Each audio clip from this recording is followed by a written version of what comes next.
Hello दोस्तों, आज हम पढ़ेंगे law of polygon of force. देखिए क्या है law of polygon of force, समझते हैं। According to this law, if all force acting at a point can be represented by successive sides of a close polygons, then force will be in equilibrium. किसी कण पर कार्य करते हुए बल परिमाण और दिशा में यदि एक बंद बहुभुज की क्रमानुसार भुजाओं द्वारा निरूपित किया जाए तो वे साम्यावस्था में होंगे।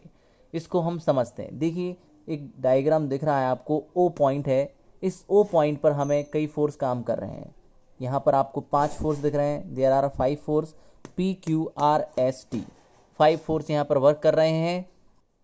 तो इन फोर्सों को किसी क्लोज पॉलीगन्स की साइड से, यानी सक्सेस से मतलब होता है एक के बाद एक साइड से मैग्नीट्यूड और डायरेक्शन में रिप्रेजेंट करेंगे तो ये सभी फोर्स जो हैं इक्विलिब्रियम में होंगे। यही लॉ ऑफ पॉलीगन है। देखिए यहाँ पर 5 फोर्स हैं। अगर 6 होते तो हम हेक्सागन बनाते, और यहाँ पर 5 फोर्स हैं तो हम पेंटागन बनाएंगे।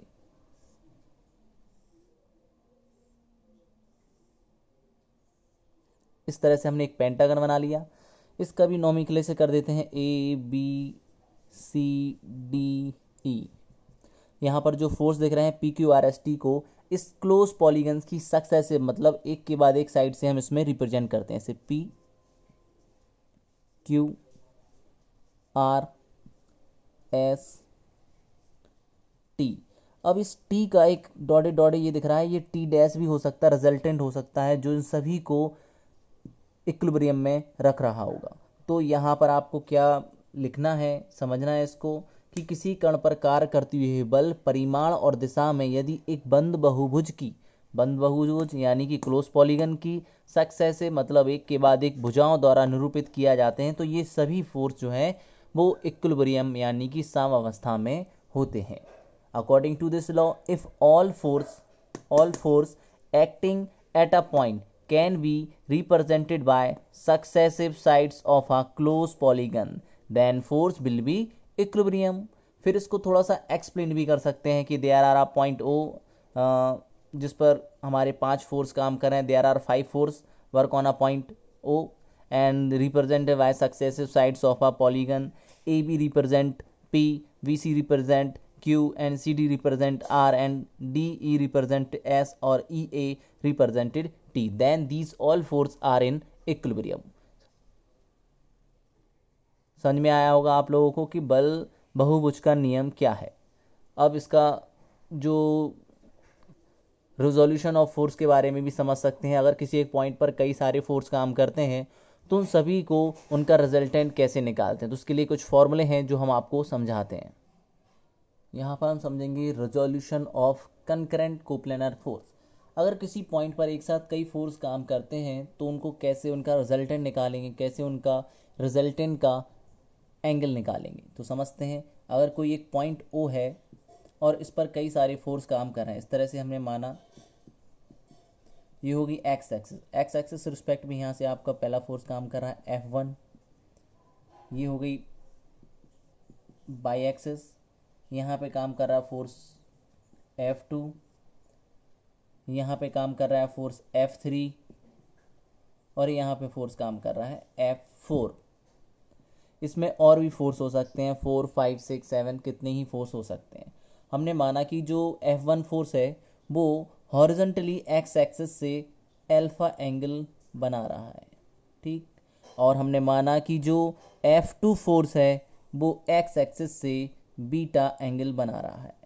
इसी तरह से हम मानेंगे कि जो फोर्स आपका F3 है वो एक्स एक्सिस से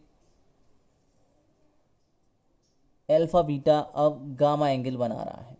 और इसी तरह से हम आगे भी समझते हैं कि जो आपका लास्ट फोर्स है दिख रहा है आपको F4, F4 जो है यहाँ से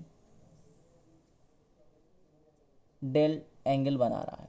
तो हम समझ सकते हैं, हमने देखा कि जो भी फोर्स हम ले रहे हैं वो सभी एक्स एक्सिस से ले रहे हैं, और आप जब इस तरह के न्यूमेरिकल करेंगे तब भी आप सभी फोर्स को एक्स एक्सिस से ही कंसीडर करेंगे, ठीक है। अब इसको समझ सकते हैं। देखिए इसमें दो तरीके होते हैं, एक तो रिजॉल्व करते हैं हम इसी में, तो वो काफ़ी एक ही डायग्राम में ज़्यादातर सभी चीज़ों को रिजॉल्व करेंगे तो वो डायग्राम समझ में नहीं आता है, तो हम इनको अलग से समझ सकते हैं। जैसे कि एक्स एक्सिस के जो कंपोनेंट होते हैं वो हॉरिजॉन्टल कंपोनेंट कहलाते हैं, और इन सभी कंपोनेंट को जो रिजॉल्व करके इक्वेशन बनती है वो F1 कॉज अल्फा। हम देख रहे हैं कि F1 जो फोर्स है वो एक्स एक्सिस से अल्फा एंगल बना रहा है। फिर हम क्या करेंगे, एक्स एक्सिस से जो फोर्स F2 है वो कितना बीटा एंगल बना रहा है, तो इसमें हम प्लस F2 कॉस बीटा लिख सकते हैं।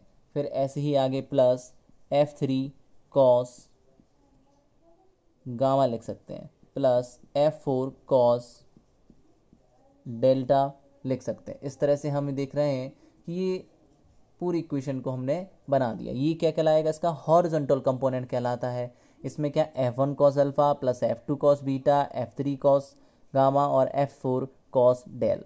अब इसमें क्या है, F1 F2 की जगह अपन कोई सी वैल्यू रख सकते हैं, और अल्फा बीटा गामा के तरह जो भी हमारे एंगल न्यूमेरिकल में दे रखे होंगे वो एंगल हम यहाँ पर रख सकते हैं। अब ऐसे ही ये कहलाता है एक्स इसका हॉरिजॉन्टल कंपोनेंट, जबकि बाई कहलाता है इसका वर्टिकल कंपोनेंट। और वर्टिकल कंपोनेंट में कॉज अल्फा की जगह यहाँ पर आ जाता है कॉज, यहाँ पर दिख रहा है कॉज अल्फा है, कॉज बीटा है, कॉज गामा है, कॉज डेल, तो इनकी जगह सिर्फ यहाँ पर आ जाएगा साइन। तो साइन अल्फा हो जाएगा, साइन बीटा हो जाएगा, साइन गामा हो जाएगा, और यहाँ पर साइन डेल्टा हो जाएगा। इस तरह से हम देख रहे हैं कि यहाँ इसके दोनों कंपोनेंट हॉरिजॉन्टल और वर्टिकल कंपोनेंट दोनों की वैल्यू निकाल लिए, तो इसका रिजल्टेंट निकाला जाता है। रिजल्टेंट निकालने के लिए हम यहाँ पर फॉर्मूला लगाते हैं कि जो रिजल्टेंट होता है उसको आर से रिप्रेजेंट करते हैं और रूट में x square plus y square. इससे पहले हम क्या करेंगे, एक्स और वाई की वैल्यू निकालेंगे, फिर इस फॉर्मूले में रखेंगे x square plus y square में। देन इसके बाद हम इनका रिजल्टेंट का जो एंगल है वो भी निकालते हैं। तो फॉर्मूला आता है tan theta equals two by upon x.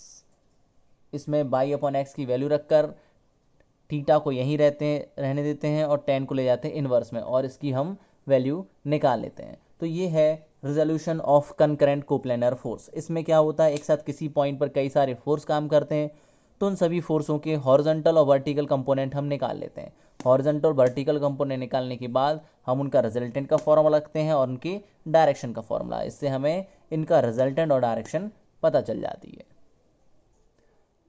आप लोगों को समझ में आया होगा, इसमें दो चीज़ें आपको समझाई गई हैं।